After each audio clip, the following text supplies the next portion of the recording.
Hi and welcome to HOFA. My name is Chris, and today I'd like to show you the IQ-Series Reverb version 2. We're gonna take a look at the reverb, look at the feature set and what improved coming from version 1, now turning to version 2. And then we're gonna see how to apply that reverb in a real production, because I brought a track with me that we did in a live production live stream a couple of months ago. And yeah, we're just gonna take a look how to apply reverb to a workflow. All right, taking a look at the website, you can of course go to that website by yourself, but I just want to show you real quick what changed. So this is the user interface that we're working with. So big improvement from version 1. There's a couple things that are similar to version 1. For example, you still have that gorgeous 3D spectrogram that shows you how your frequencies progress over the running time. But a couple of things have changed. The collection of impulse responses, it's both a impulse response based reverb and an algorithmic reverb, and we've extended the collection of impulse responses. We had like, I don't know, I think it says so at the bottom of the page. Yes, we had like 135 and now we're over 1,500, which were crafted by our engineers, combining both recorded impulse responses as well as impulse responses that were gained from sampling algorithmic reverbs. We now have more engines. I'll show you how that looks in the plugin in a moment. But now we have 4 engines that we can blend. We also have 2 additional algoverb engines included, which means you also have algorithmic reverb at your disposal, which is quite useful. For example, if you want to automate the length of your reverb, that's something a algorithmic reverb can do, while, well, an IR reverb is a little bit limited in that regard. It now supports surround, which is quite nice for post-production, for example. It allows you to, address all your speakers and has a surround panel built in, which allows you to choose which channels you want to send into your reverb engine and where you want the output of that reverb engine to go. The browser has been overhauled with quite a couple of features. There are now IR packs, which you can use to extend your reverb. And we added some more editing options. So you could say, on the one hand, there is much more content within this reverb plugin and also more possibilities to modify. All right, let's jump right in. I'll show you the user interface. Ta-da! There we are. Oh, by the way, if you have any questions, feel free to ask them in the chat. I'll try my best to answer them. Of course, I'm not the lead programmer or a programmer at all, so hopefully I'll be able to answer your questions. But if they're more, on the production side of things, then I might be able to answer those for you. All right, let's start off by having a look at the user interface. If we open this up, this is like the default setting.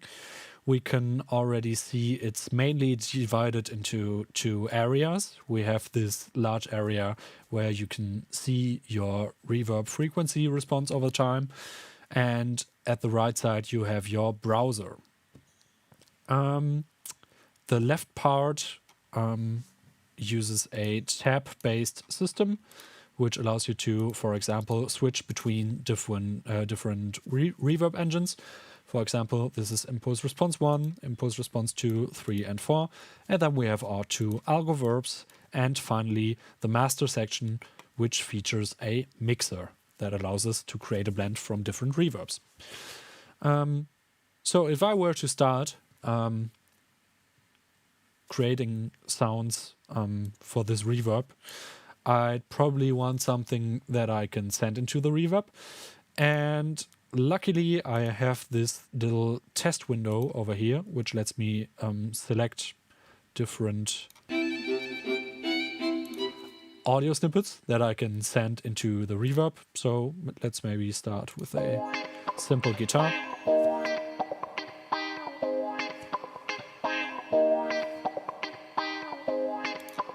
Yeah, it's already looping. That's good. And now we can select an impulse response from the browser on the right side. For now, we have a plate reverb, but we can, of course, also use all kinds of reverbs, like, for example, this room, or chamber, or a spring reverb.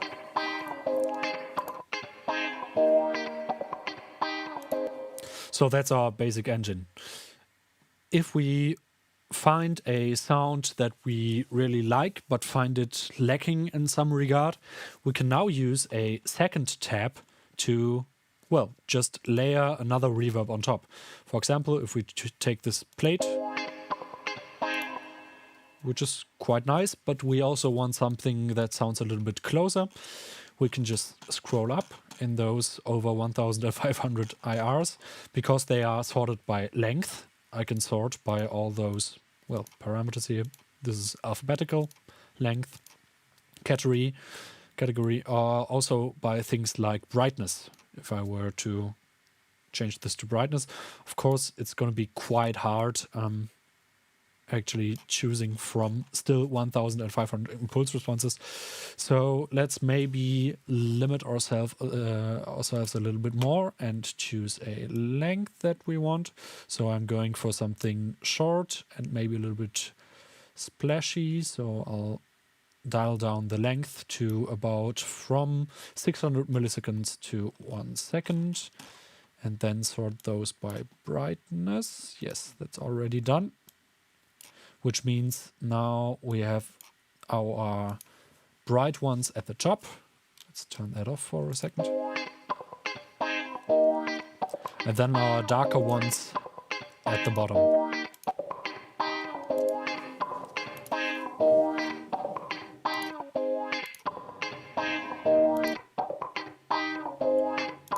Which means those are, well, just a little bit more, they have a little bit more body and less air. Let's describe it as that. Yeah. Oh, that's a nice one. Yeah, that really adds some room to the guitar. Now let's turn on the other one. And now turning to the mixer, I could say, okay, the long one. Just want a little bit of that. Easy.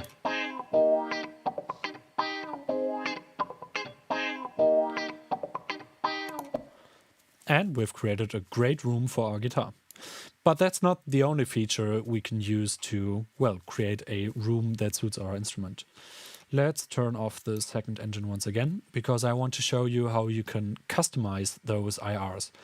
What we've done by now is just selecting one impulse response and loading it into an engine, and then doing the same thing for the other engine.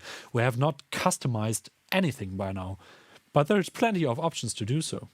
So if we start in the, well, in the default setting and the default view, we usually have those three parameters, which are reverb time, size, and pre-delay, which allow us to, well, change the length of the impulse response. So if we want a longer reverb, we can dial up the reverb time. And if we want it shorter, we can tone it down.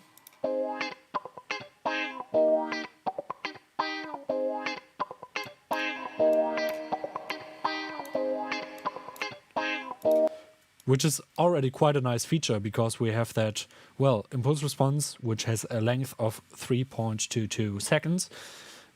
But we already have quite a few possibilities to create, yeah, things ranging from ambiances and small rooms to, well, big halls just from one sample. The size slider, or, well, knob, works a little bit different. because it also colors the sound. For example, if we, let's take this back to 100 each, which means this is our original unaltered impulse response. And then we do 200 here, and then 50 here.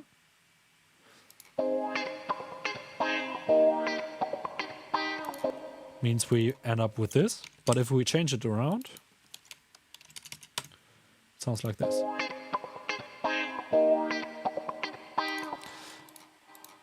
Which has a different color because of the way the size algorithm works, which is quite useful for already, well, making different kinds of sounds. We also have a pre-delay, so if we say our original signal and the reverb signal, well, they are, well, almost blending too well together. We can say, okay, let's use some pre-delay to move the reverb away from the original signal to create some space.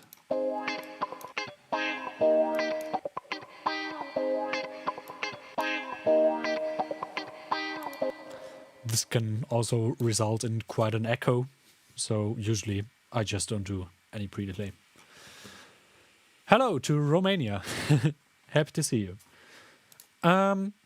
Now that's our general reverb time, but we can also adjust the reverb time frequency dependent. We have a crossover here with two variable crossover points. So right now it's set to 2 kilohertz and 500 hertz.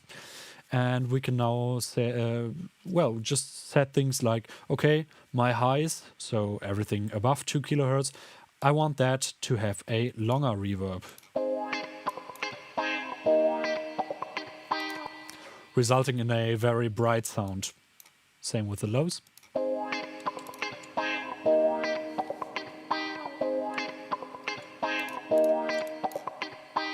Adds more body and warmth to our reverb, and we can also work with the mids.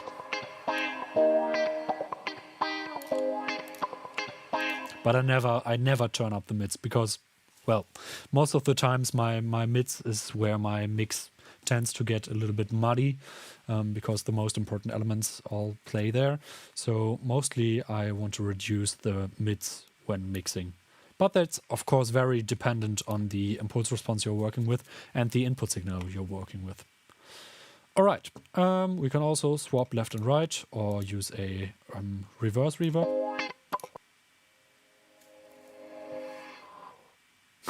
Which is quite nice, actually. I really like that effect. Can't tell how useful that is, but it's nice to have that option. We can also work on our early reflections and our reverb tail separately, but I tend not to do that because there are other tools which I prefer over that. I'll come to those in a minute. But we also have an EQ, which is like a full EQ. So if we create a band by double clicking, we can, for example, use a low cut and select a slope for that. And create another one, which we set to a high cut. Now we probably want that to have a little bit more of a smooth slope. And now we can say, okay, there's something in the midst of that reverb that I really don't like. So naturally, I'll boost that by 15 dB. No, of course not. I'm gonna pull that out with the EQ.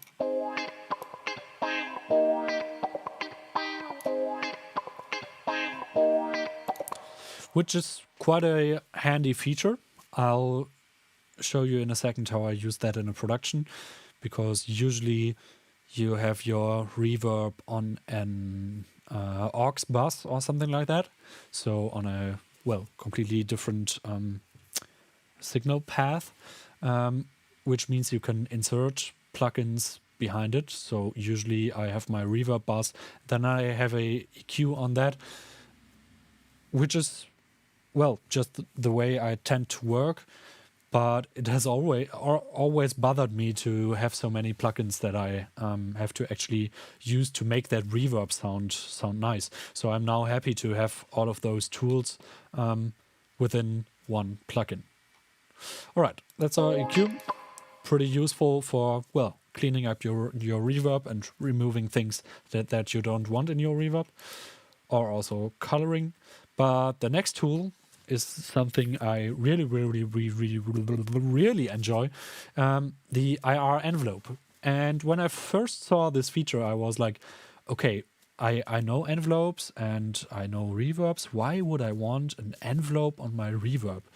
And I didn't really understand it, because you always had the feature to like cut your impulse response and set a pre-delay to clear up the beginning of your, well, when your original signal was still playing.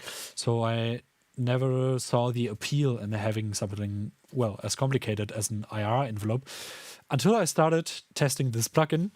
And I found it really awesome, because like you would like automate things in your DAW, you can now, not automate, but change the envelope of your reverb.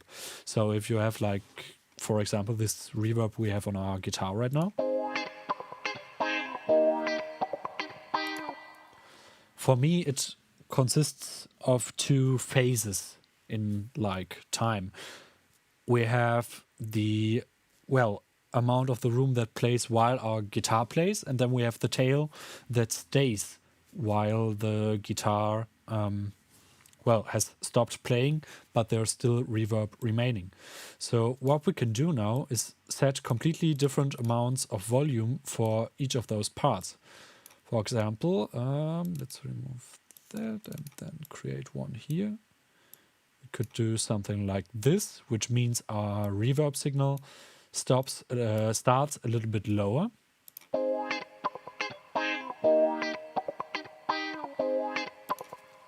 Which leaves more space for our original signal.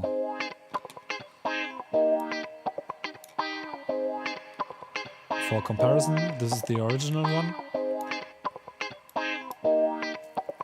But now we can make some quick changes without changing how the reverb tail sounds. We could achieve a similar effect by using the new ducker, which we find in the master section. Which means, well, it just ducks the signal or reduces its amplitude while it's detecting an input signal. So as you can hear, the reverb is like pulled up after the guitar stops playing.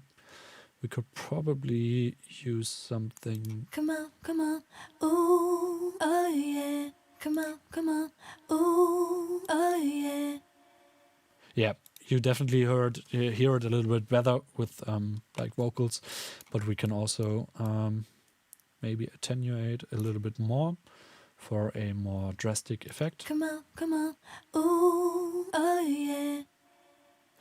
So right now you hear when the vocal is playing, the signal sounds quite dry because we're attenuating it by 20 dB, which is nice because when, for example, for vocals, you want them to be, well, sometimes you want them to be on top of your mix and clearly audible and intelligible and everything. And then you want your reverb to, well, just come in and fill the space that the vocals leave in your mix. So that's something I'd probably do with the ducker when I want my reverb to be like effecty and, well, just filling in spaces. So that's what this method is great for. Come on, ooh, oh yeah. With just a little bit of reverb in the background, which is attenuated by 20 dB, and then it, well, just comes in a little bit more when your vocal is not playing. But, for example, for the guitar, I'd prefer to do it with the IR envelope. So let's turn off the ducker once more.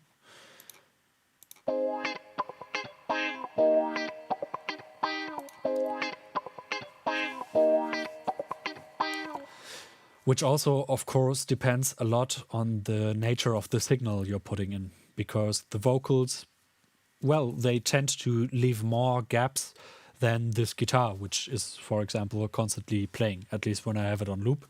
But that's something you'd probably yeah, are more likely to encounter in a real production. So then I'd probably use the IR envelope to, well, just change around the sound. We can also do stuff like this, where we try to balance out the... No. Go away, thank you, automation point. Where we can do kind of like compression, where we draw in a shape which, well, kind of counters the natural decay of our impulse response. Let's turn that up.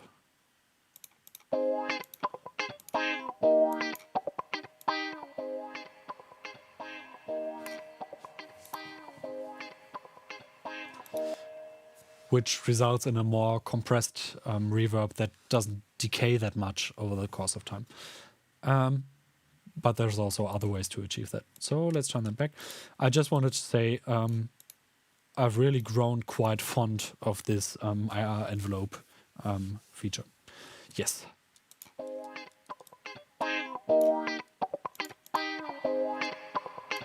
Okay, turn that off.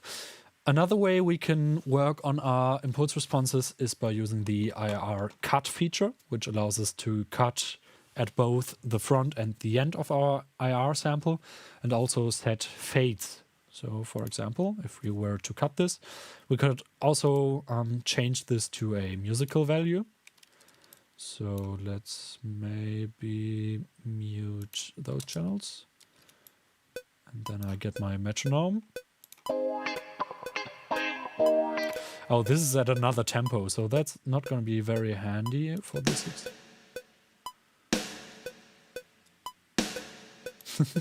Okay, that's going to be a little bit hard.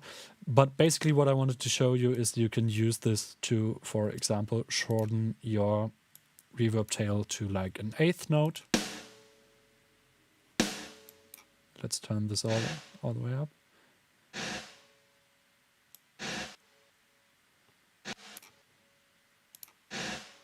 Or a quarter note, or a half a note.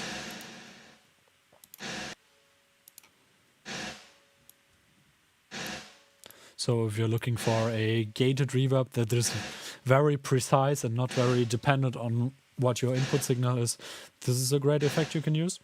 What you also can do is trim at the start. So you can say, okay, I maybe want another part from that impulse response. Because, for example, I like the frequency response of the end a little bit more.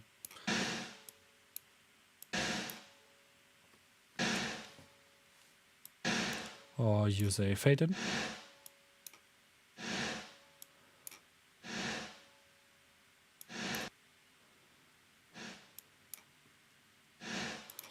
So this also allows you to, well, change around the response and make it more suitable for the production you're currently working on.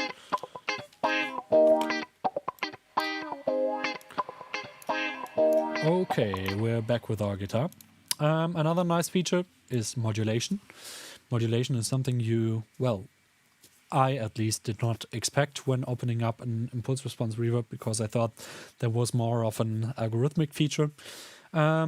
But it's quite useful, because what it does is that it modulates your decay time of your reverb a little bit. So it creates some nice, well, floating kind of chorusing sound, which can sound pretty lush.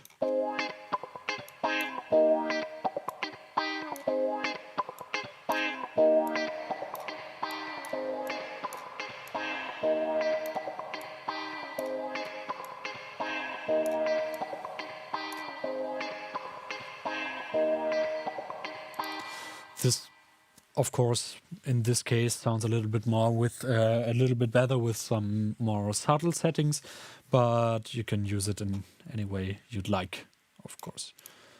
All right, next up we have the positioner, which is quite nice. Let's turn up the dry-wet ratio.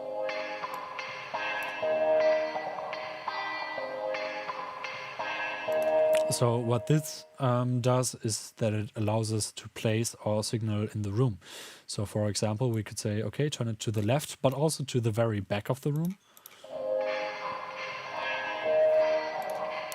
Or do the opposite and pull it a lot closer and to the right.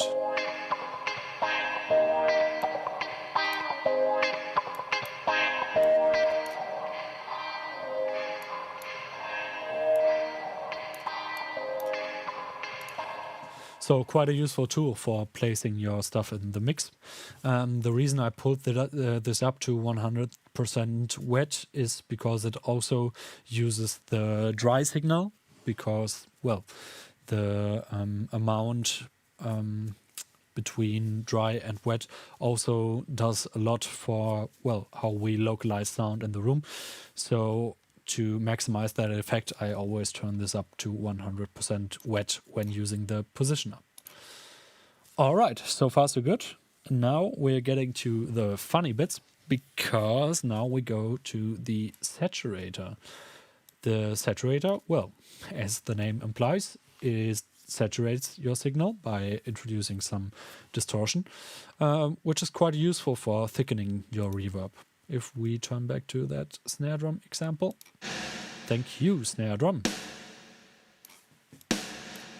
We can use this to saturate just the reverb signal, not the original one, only the reverb signal.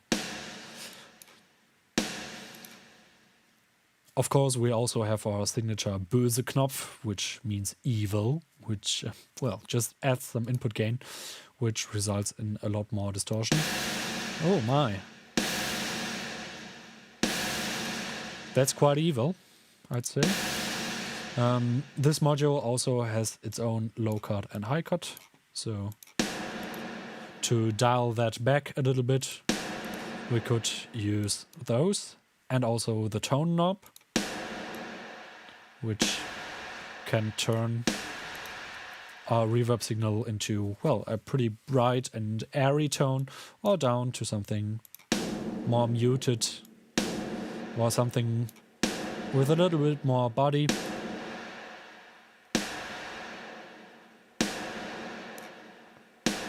For quite a nice effect. You can also see how much it saturates on both the thrill meter we have here, and also in the, well, little preview here down at the saturator. Oh, by the way, those three effects we're talking about now can also be rearranged. So if you want to compress your signal before saturating it, that's also possible. Talking about compression, let's set this to some extreme values to really crush our snare reverb.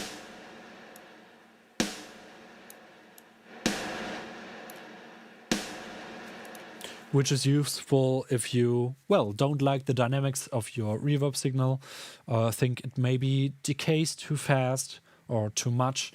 That's something you can, well, counter with a compressor by, well, just compressing it. These mostly do quite fine with even extreme times, because we're just compressing the reverb signal, not the original one. And now for the ultimate 80s snare sound, let's add a gate. Alright, let's turn it to the reverb signal only.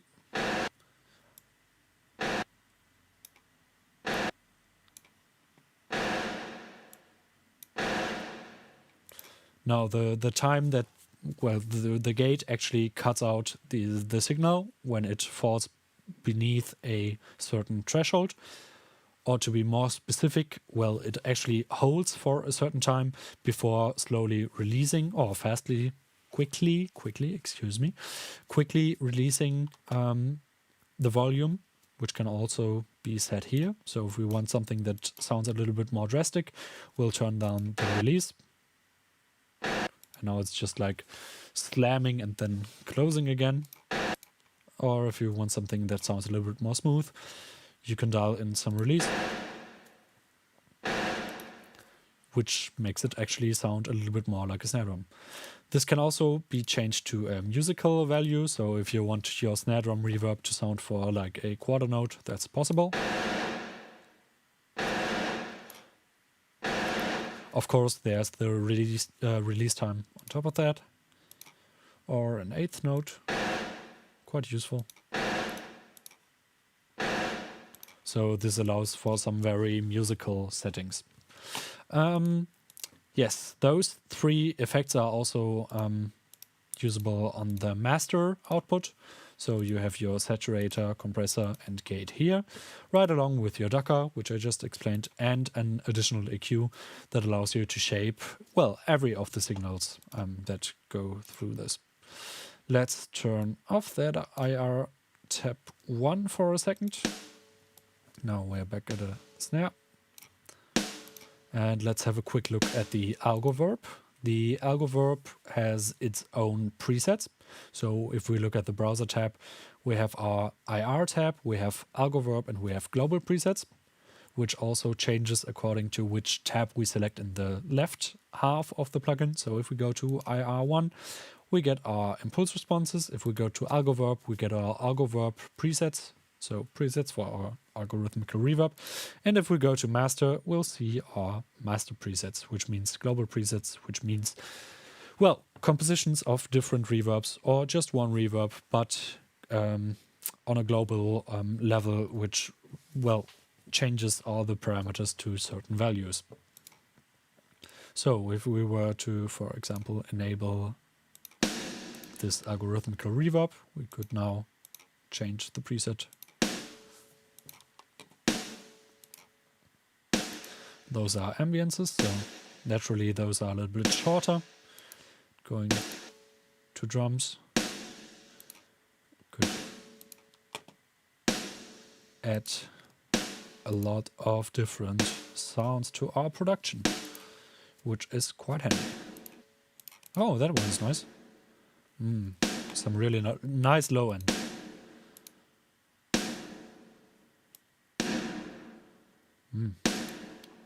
Actually prefer that over the original signal. Oh no, I forgot to turn it off. Yes, thank you. You are not needed anymore. All right. Another feature I'd like to show you is that you can actually import your own samples. Well, samples. It doesn't specifically have to be impulse responses.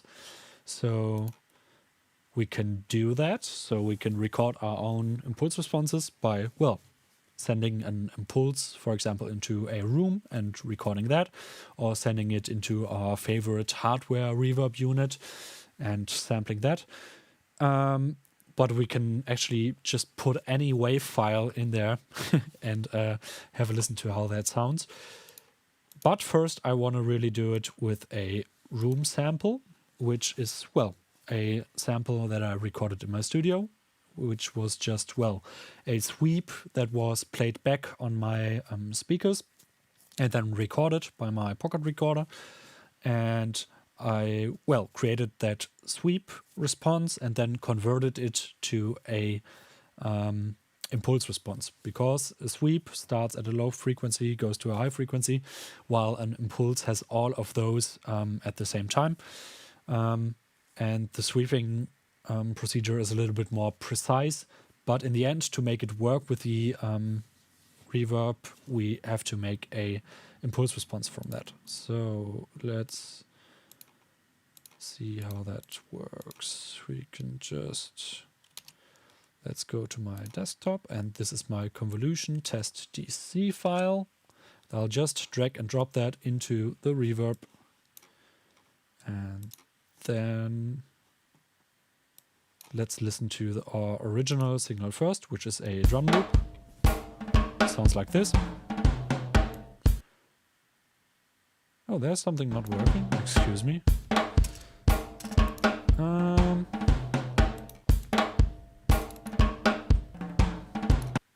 Let me quickly reload the plugin.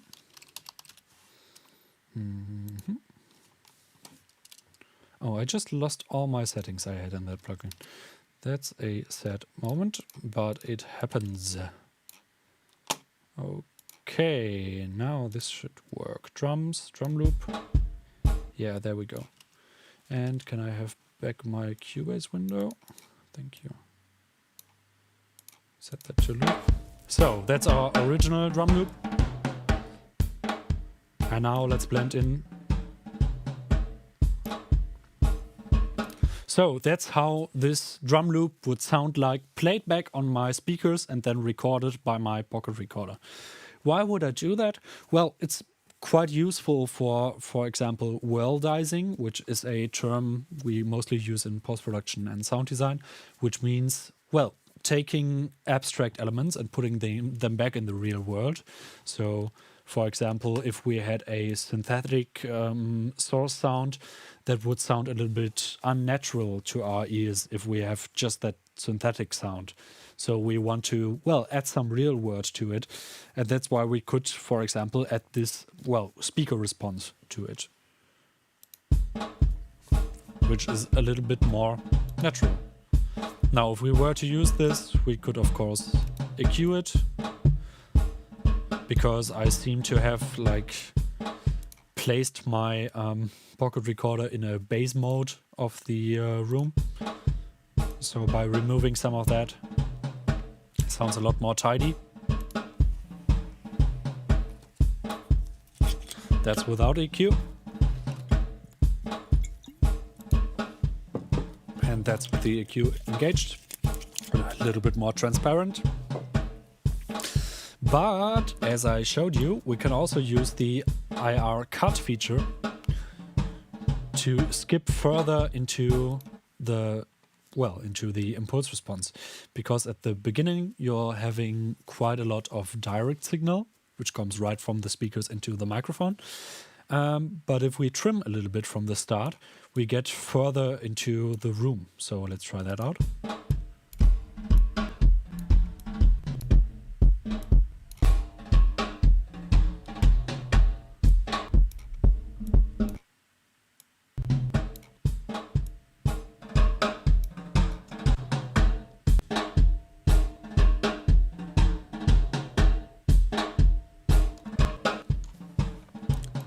And we can, of course, do the same with the end of it.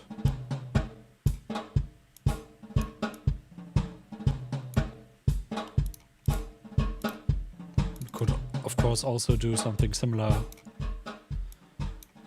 Oh yeah, that works a little bit better, because it scales a little bit better over time with such a short sample.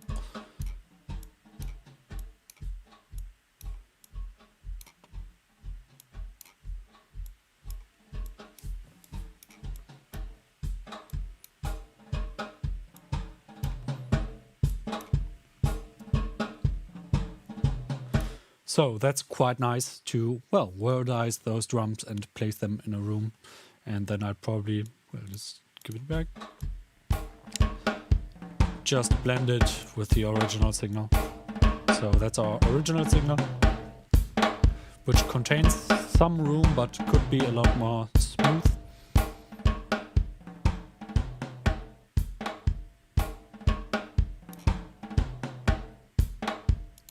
Which gives us quite a realistic ambience.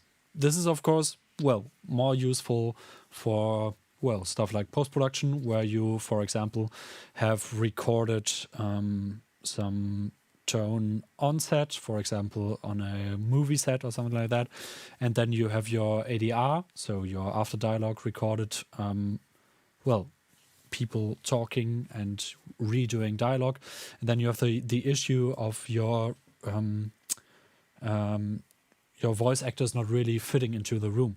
So that's when you usually turn to, well, ambience kind of reverbs that just add some room. And, well, that's quite useful if you have recorded your own ambience on the set, or if you have recorded an impulse response on set along with your room tone, then this is quite a handy tool.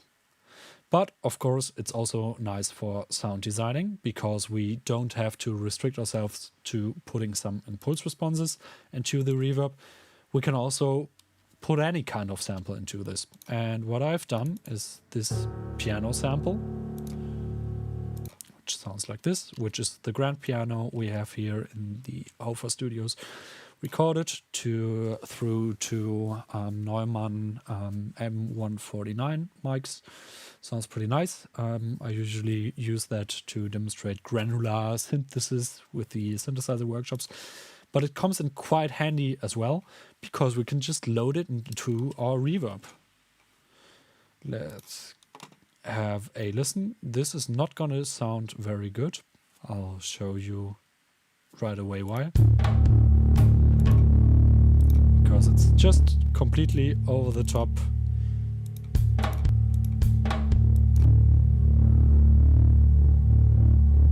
So we can hear the rhythm of the drums underneath when we have this at 100% wet. But there's just too much bass. So let's remove some of that bass. Again, using an EQ.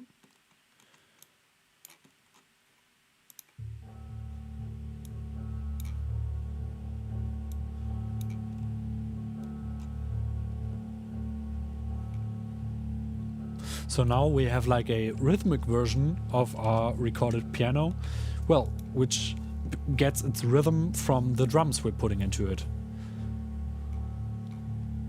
Which is quite a nice effect, but it can of course be better if we, for example, shorten it a little bit.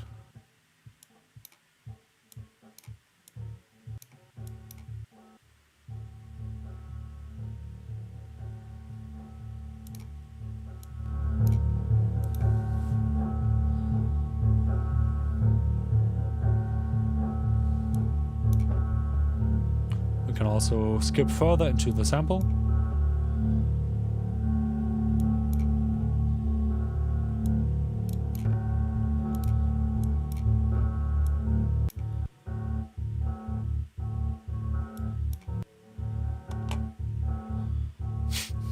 And now we have our piano played by a drum beat.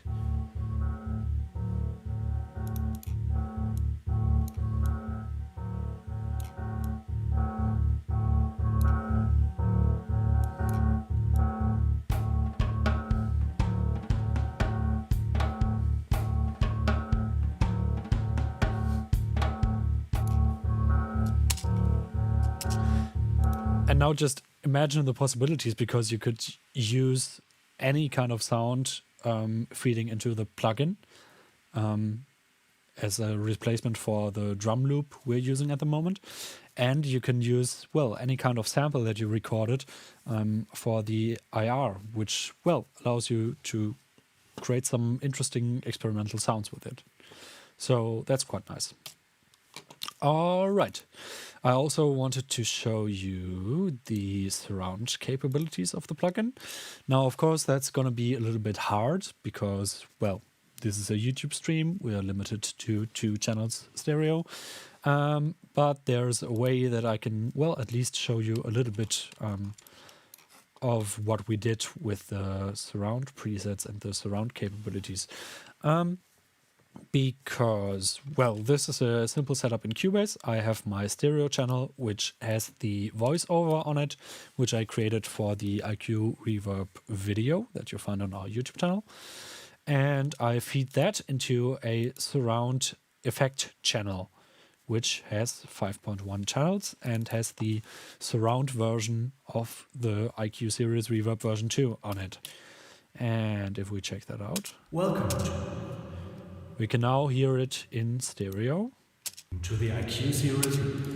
But what we're hearing is actually a down-mixed version of our, well, surround reverb, which is quite useful if you, for example, need to, well, just check some files that someone created in surround. Because if you have a 5.1 channel in Cubase, and if you feed that into a 2.0 master channel, you get this tool called Mix Convert, which, well, as the name suggests, allows you to convert your mix from 5.1 channels down to 2 by, well, blending the channels or also soloing some of the channels. So let's listen to that again. This reverb version 2. With this new version, we took a great sounding reverb and improved it, using your feedback as well as ideas from our engineers. So that's our front channels, because I clicked on solo input front channels. But if I switch around to surround channels now, Welcome to it sounds different. the IQ-Series Reverb version 2. With this new version, which is... So the front version is a little bit more narrow and a little bit more dense, Welcome to the IQ.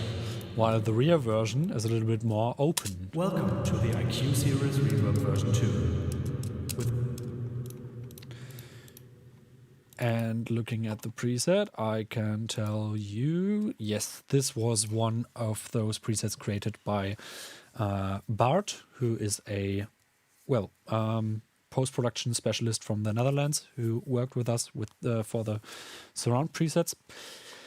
And what he did on this preset is actually using the same response for the front and rear channels. How do I know that? Well, I have actually taken a look into the master section, which in the surround version also features this surround panel, which means we can choose what channels go into the reverb engines and where those outputs from the reverb engines go to. And now we have the first engine going to the front channels, so your regular channels you'd have in front of you, and then the second engine goes to your rear channels, which is, well, usually where in the cinema you'd have your rear channels, so your rear speakers, same in a home cinema, in a 5.1 system. And what's done here is actually some pre-delay between the front and rear, which also adds to the surround effect, and some different EQing between front and back. And he also did something with the times, exactly, because we can, well, set frequency dependent times on that reverb. Here the mids and lows are reduced a little bit, and in the rear channel the highs are boosted, which, well, just creates some different sounding reverb for the front and back, which results in this surround reverb. With this new version, we took a great sounding reverb and improved it, using your feedback as well as ideas from our engineers. Which is quite impressive. What I just told in the German stream, I actually set up some surround speakers in my studio, because usually there's just a 2.1 set standing around. And when I worked at the, well, for this reverb, we actually set up some speakers in the rear, and I miss those, because when you work on a stereo mix and sometimes you turn it down to mono to, for example, check the mono compatibility to just see, okay, how would this, well, translate to a club system, for example, then that's something you do. And I always feel, well, just a little bit down when I reduce my mix to mono, and I feel very, very, very happy, like a weight lifted off my shoulders when I turn back to stereo then, because it's just so much space and it sounds really good to just have things with two channels on two speakers. That's awesome. And now that we've actually, well, put the surround speakers I had, my rears, back into the studio where they actually belong, I really miss those, because like when you do a comparable thing when working in surround, for example, I was sound designing, also creating a few of those presets that you can see in the browser. So if you just type in surround, you'll see some of the surround presets that Bart and I created. I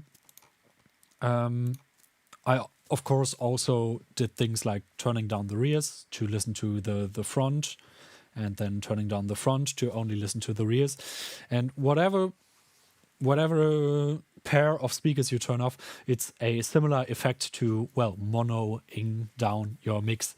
And then when you turn those back on, it's like a great relief. And I'm not getting that relief anymore because those speakers are gone, and it makes me very sad. So surround, very nice thing. I can only recommend trying that out.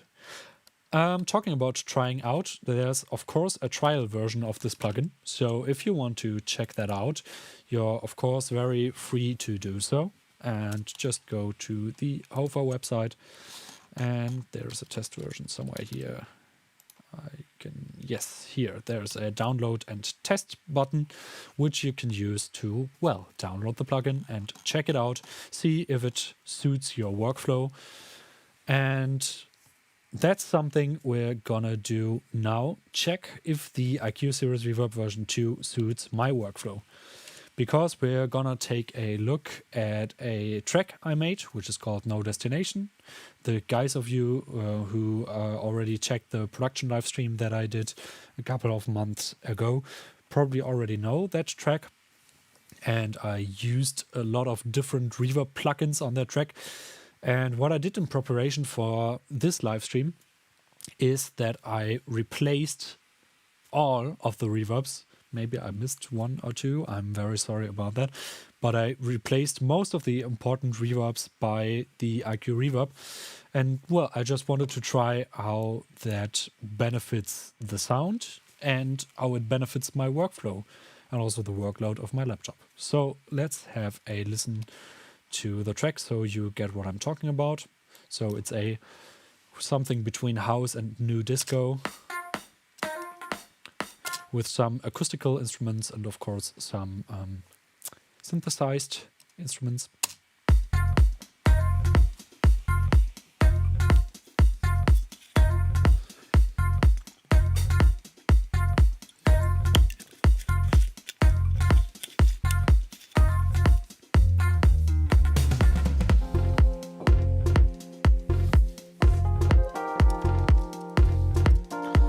Okay, let's skip a little bit ahead.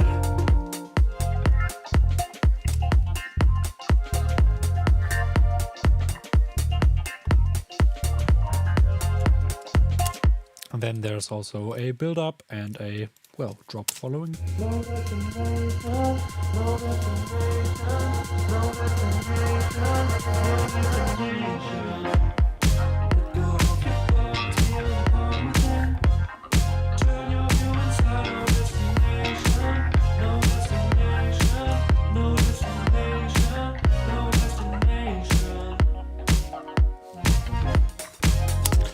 I really want to apologize at this point for the sloppy bass line because I got the bass that you can see over there like a month ago or something like that, and I started playing, well, not from zero, because before I've like played bass at the bonfire when people were singing some tunes and stuff, and but that was very limited, and now I've started to take it really serious.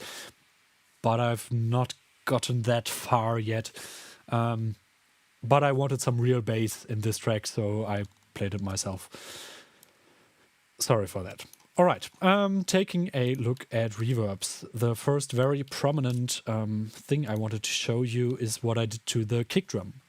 Wait, Chris, did you add reverb to your kick drum? Why would you do that? This is not bunker techno. Yes, it is not. But I went for a, well, lively kind of sound with this mix. And that's why I, well, just wanted to give some room to instruments that had no room before. Because if we listen to this kick without its reverb, oh, kick, no reverb. That's a very sad and dry kick, but by adding some reverb, that's something I could actually listen to when it plays alone. So before I converted this session, I had this chain of plugins, which is an EQ feeding into Valhalla Room, then into a CLA compressor, and then into an IQ EQ. And I replaced those 4 plugins with one plugin. Oh my. Because it's quite handy that it just features all of those functions in one plugin. So what it does, it is a ambient impulse response, so a rather short one. This is probably the most drastic change. I used the IR envelope to, well, actually boost like the first 20 milliseconds and then turn it down a little bit to let it rest at minus 16.3 dBs. I also, well, just cut out some of the bass that I didn't want in my reverb signal, because, well, that just clutters up the mix, and that's also probably something you don't want in your side channels. Yeah, so I cut some of that out and then some of the attack as well. Then I added some compression. Now you can't hear that much, because it also introduces quite a lot of makeup gain, but it just, well, tightens my kick reverb. That then feeds into a saturator, which adds some saturation.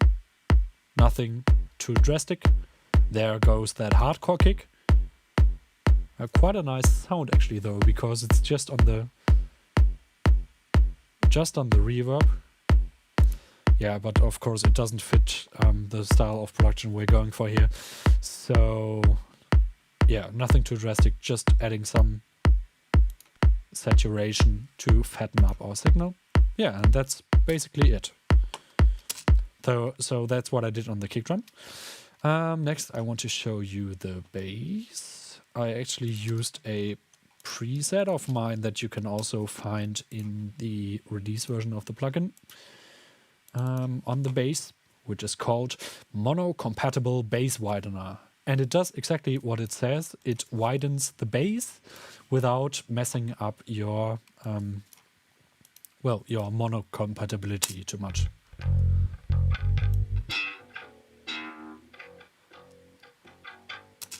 And why is that? Well, we worry about mono compatibility mainly in the bass area of the signal, and you might still want some reverb on your bass, but probably not on the bass frequencies of the bass as an instrument, if you catch my drift. Because when we listen to the bass without reverb, it sounds pretty dry. This was recorded through a Moore overdrive pedal right into an audio interface, so sounds pretty much like the eye. So very natural and not so wide, and that's why I introduced, well, another ambience, which is like a very small reverb. And what I did with this preset is just removing the bass frequencies from this reverb. So this is set to a frequency of 276 Hertz and has a 24 dB per octave slope, so quite a steep slope. If we change that, it gets a lot muddier.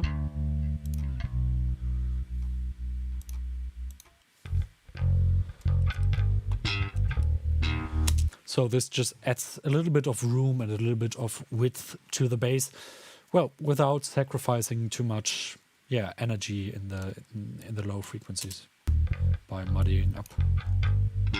Let's bring the kick back.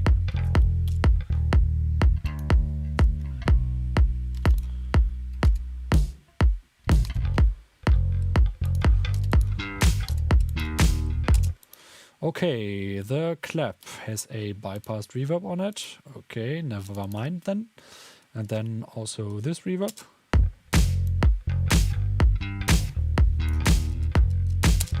Which is a little bit, well, bigger ambience, but still an ambience. As you can see, I really like my ambience reverbs, just to make things a little bit more natural, because without, it's just a very dull sample.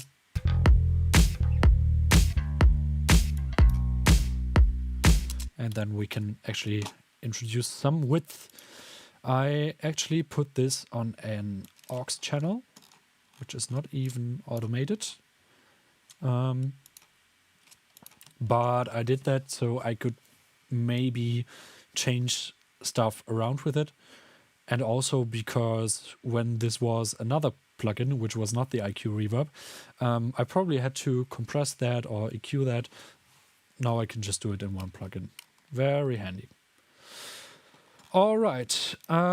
Something else I really want to show you is the Clavinet. Clavinet. Yes. because I actually used one of Bart's surround presets on the Clavinet. What happens when you use a surround preset in a stereo channel?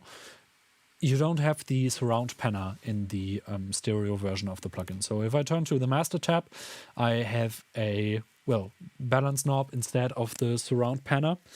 So what I can do is, well, turn one of those impulse response engines to the left and the other one to the right if I fancy so, but I'd rather not. So what it does by default is just layering those two in the front. And in this case, it's a room of 1 second length, turned down by 75%. And the second engine is another room, which is a little bit shorter and not shortened. I see. Similar times, but, well, different responses. And, of course, a pre-delay. And I just like the way it sounds. I actually didn't worry about, well, those layer on top of each others, and there's a pre-delay. Won't that introduce some phasing to my mix? I just took this preset and thought, okay, this sounds quite funky, because what it does is that it actually has saturators on each of those engines, and they introduce some funky distortion. Let's call it like that, because, well, it saturates more the more actual input you give into the plugin. And of course, the clavinets are a very funky element in my mix, which has a lot of dynamics. So sometimes it distorts a little bit more, sometimes a little bit less, and that creates quite a groove. So let's listen to that on solo. Let's turn that wet mix all the way up.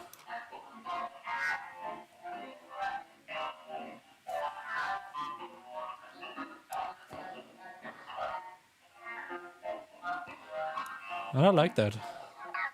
That's our dry signal.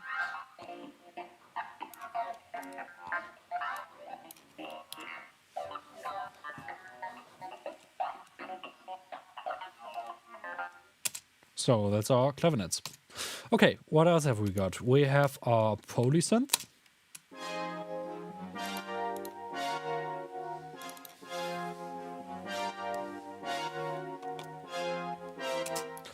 Just took this preset called Brassy Low Ender, quite like that. It also has a trumpet as a symbol. So those symbols actually mean this preset is suitable for such and such, which is generally speaking just a recommendation how you can use different presets or impulse responses.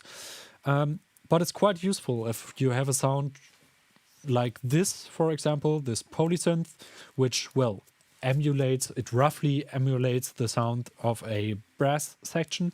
Then you can just say, okay, I've got something brassy, show me all the presets that are usable for brassy instruments. And then you can scroll through this list and just select something that matches. You can also limit that a little bit further by, for example, choosing a length. So maybe you don't want 10 seconds of reverb on a tight little brass section. So you can limit that as well. If you're searching for IRs instead of presets, you can also search by brightness. So you can say, okay, I only want my bright impulse responses, or the more, low endy kind of presets. Impulse responses, sorry, and you can also sort by those. So if we sort by brightness, we get more low-endy responses at the top, and the softer ones, the brighter ones at the bottom. Sorry.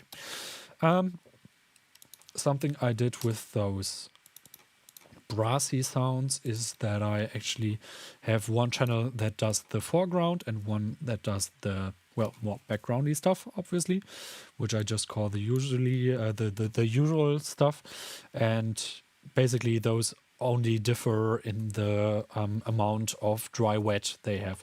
So those foreground ones are at 24% dry wet, and those background ones are at 33%.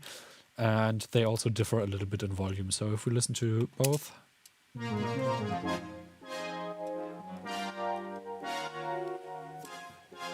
So just using space and volume to, well, give that catchy melody in the beginning, some more room in the mix, and then moving those to the back. Let's listen to that with our entire mix. So here's our build-up part.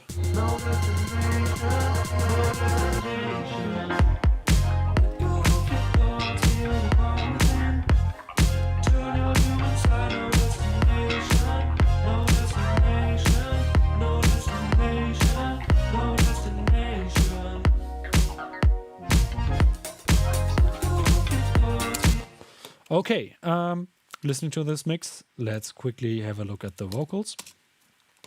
Let go of your thoughts, feel the calm within. Turn your view inside, no destination, no destination. I actually did two kinds of reverbs on the vocals. I have a plate, which I shortened a little bit as my main reverb, which is right on the vocal boss. So I really wanted that to be not an effecty reverb, but more like a, well, main ingredient to my vocal sound. Like a, well, vintage sounding plate that just sounds rich, and I turn that way up. So let go of your thoughts. If I turn that off, let go of your thoughts, feel the calm within. Very thin sounding vocal.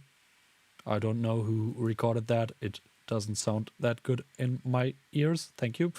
But then with some plate reverb on it. Let go of your thoughts, feel the calm within. Turn your view inside, notice. That's just some added thickness, which I really enjoy. But there's also a second reverb on it, which is a little bit more effecty, which just, well, this is a large thick hall, as it says, which just splashes some more color into it. So if I bypass my beloved plate again, let go of your, you can still hear there's a little bit of reverb, which just, well, enhances my vocals. So both together sound like this. Let go of your thoughts, feel the calm within. Turn your view inside, no destination, no destination, no destination, no destination. What I probably could do, what just didn't come to my mind yet, is I could of course use a ducker to make that duck a little bit more. Let go of your thoughts, feel the calm within. Turn your view inside, no destination, no destination. No destination, no destination. Okay, this is taking too long to set up, but that's probably something I could do going further into that mix. Yes, what I also wanted to show you are the strings. Those also have a little bit of reverb.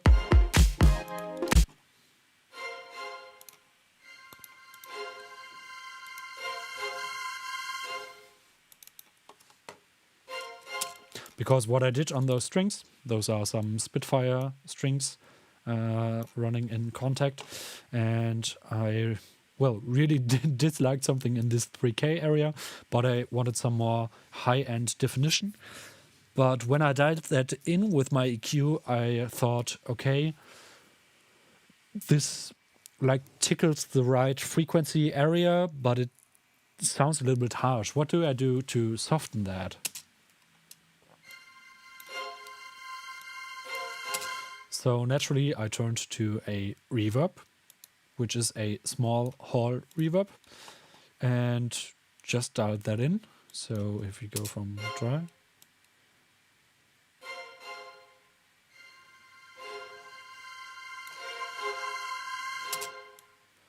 which is quite beautiful, as you can also see from the impulse response, because called Small Beauty.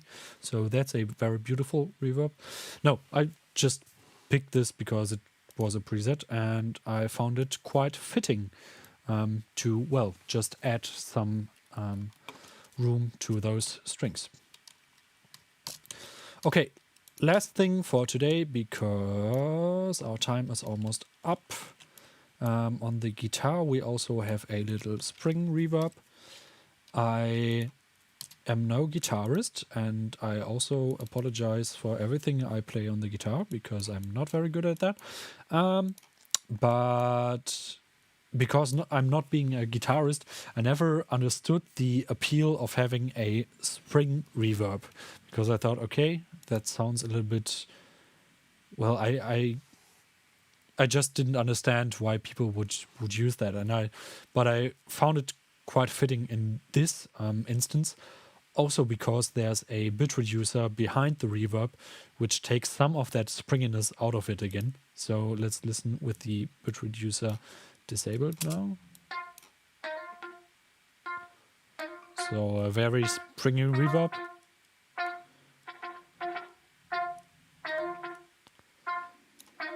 Like if I wanted that sound of, that quackiness in my sound, I'd probably use an auto wah or something like that.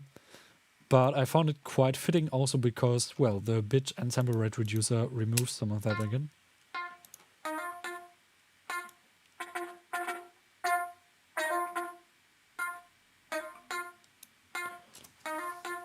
So together they became quite a nice sound.